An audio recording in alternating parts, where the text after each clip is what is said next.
So dozens of students walked out of school today. This is in Durham. They're protesting Border Patrol's actions here in our area. We saw students from J.D. Clement Early College and Durham School of the Arts and Southern High School all demonstrate like this. And another big demonstration is underway in Durham tonight. Hundreds of people are at CCB Plaza right now. WRAL's Willie Danley is there as well. Give us an update, Willie.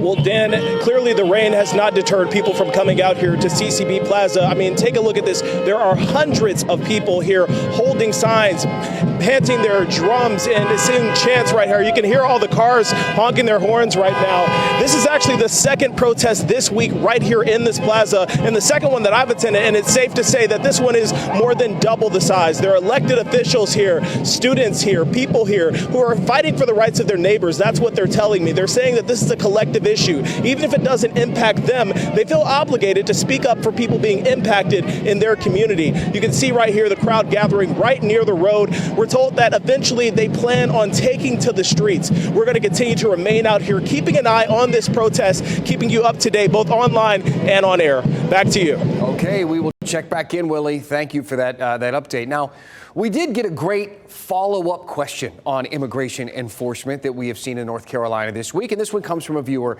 named Jim. He asks, why did ICE select Charlotte? So, Jim, thank you. We appreciate you writing in, weighing in on this newscast, and we've been kind of wondering the same thing. I think a lot of folks have. First of all, we should say ICE agents were not in North Carolina. It was Border Patrol agents that were here, and there is a difference, but that's not really the point of Jim's question. He wants to know why Charlotte, why North Carolina?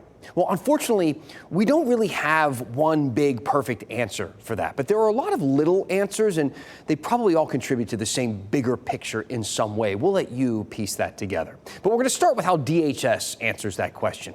Christy Noem said, operations are based on where we have a criminal element to our illegal alien population. So there's no centralized database that tracks how many unauthorized or illegal immigrants commit crimes in North Carolina. But we do know there are a lot of unauthorized immigrants in our state.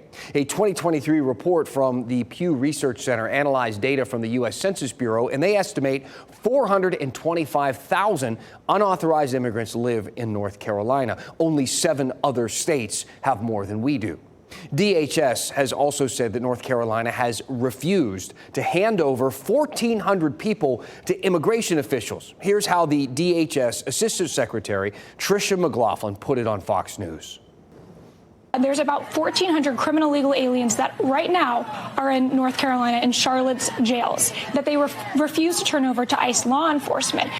Sounds significant, but here's the thing. WRAL's Paul Spade just did a story about this for PolitiFact, and you can check the full report, his full fact check on WRAL.com. But he found that the statement, what you just heard from DHS and McLaughlin, isn't true. It's false. And here is why.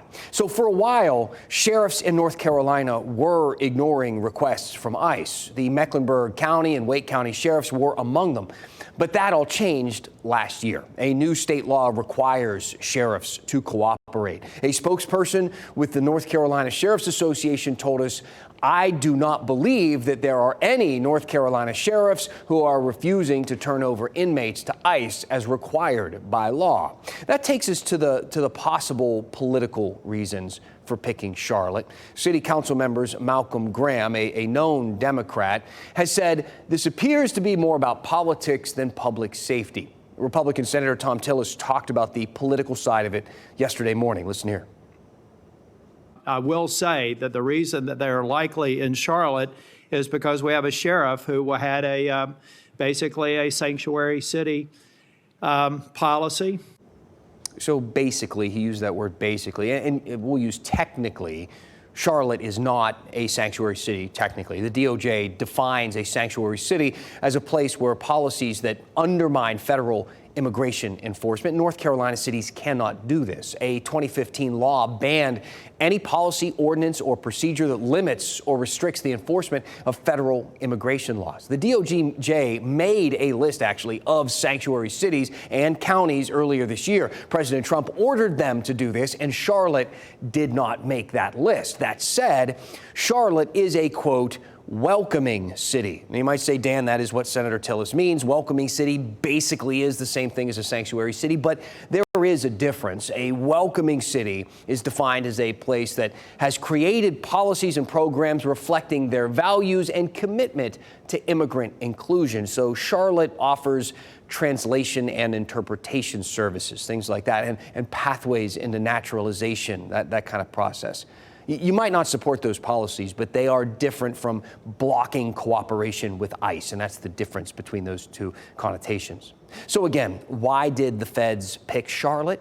Is it because of the number of unauthorized immigrants? Is it because of politics? Because it's a welcoming city? Is it because Gregory Bovino, the guy leading these operations, is from North Carolina? Maybe.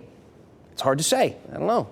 It's possible a little bit of all of those things. But we do want to thank Jim for that great follow-up question. What questions do you have? Send us an email, 7 p.m. at WRAL.com. We read through them all. If we haven't given you any feedback yet, we haven't responded to your email, be patient. Our inbox is flooded right now. But we want to hear your feedback and your questions. Let's talk about them right here on WRAL News at 7.